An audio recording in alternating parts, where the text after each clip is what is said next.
We acknowledge that we are on the unceded traditional territory of the Kwikwetlem First Nations. This lies within the shared territory of the Tsleil-Waututh, Katsi, Musqueam, Quequot, and Stolo Nations.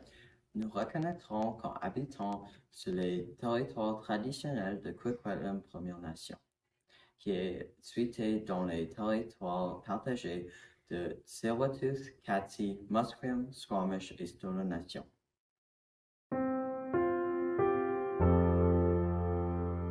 The Books of Remembrance are a set of 8 books in Peace Tower located in Memorial Chamber in Ontario. These 8 books honor the names of 120,000 fallen soldiers. The first book has the names of the fallen soldiers from World War I. The second book honors the fallen soldiers from World War II.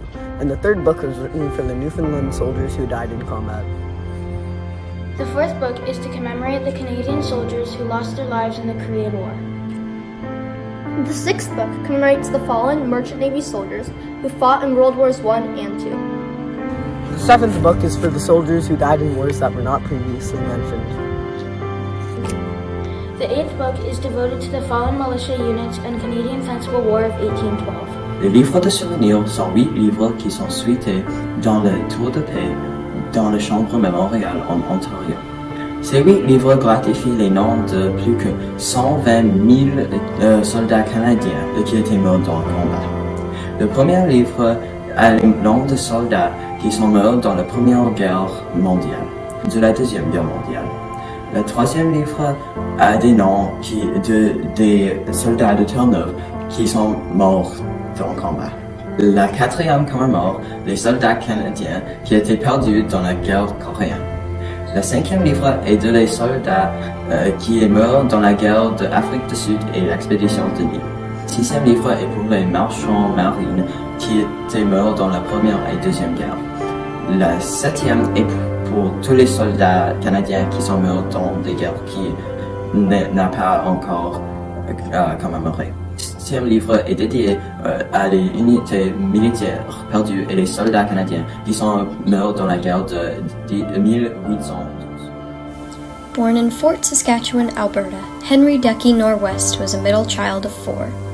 Before he became a sniper, he would farm, ranch, and hunt in addition to being a rodeo performer. He was reserved, hence the nickname Ducky, given to him by his fellow soldiers. Henry was a Métis Canadian sniper.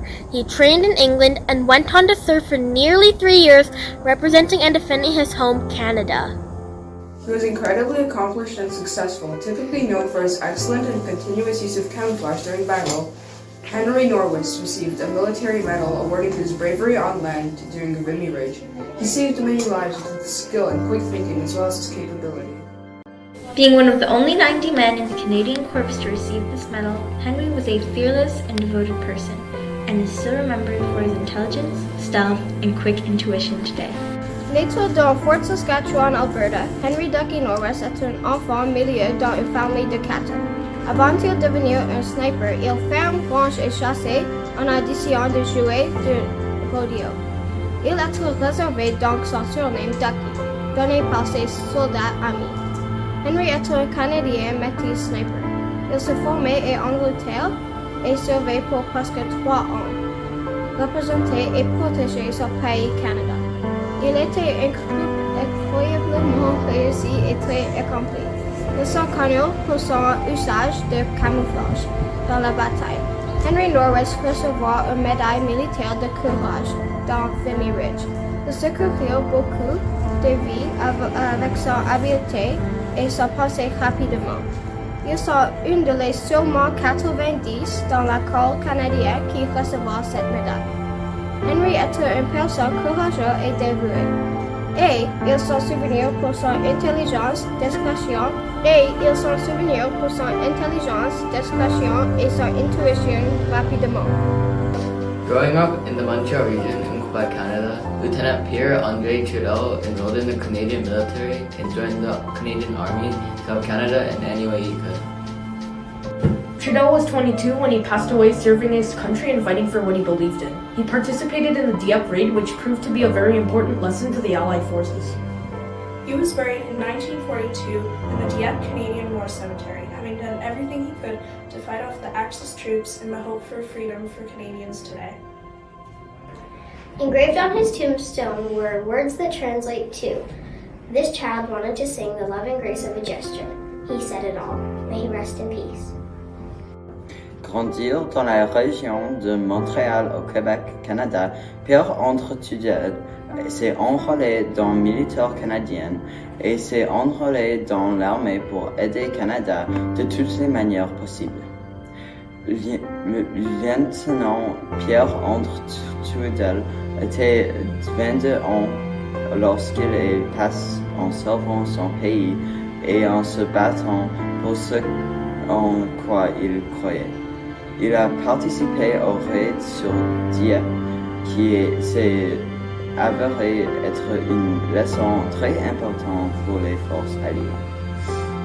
Il a été enterré en 1942 au cimetière de la guerre canadienne de Dieppe, après avoir fait tout ce qu'il pouvait pour combattre les troupes de l'Axe dans l'espoir de libérer le Canada.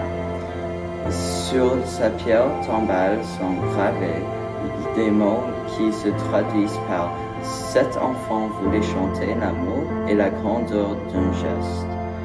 Il a tout dit, qu'il repose en paix. » Dorothy Mary Yarwood Baldwin was born on October 10, 1891.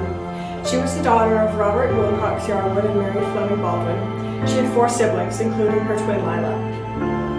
On May 2, 1917, she enlisted in the Canadian Army Medical Corps in Toronto as a nursing sister. Nursing sisters helped care for soldiers who were wounded and hurt, and many would die from diseases or enemy attacks.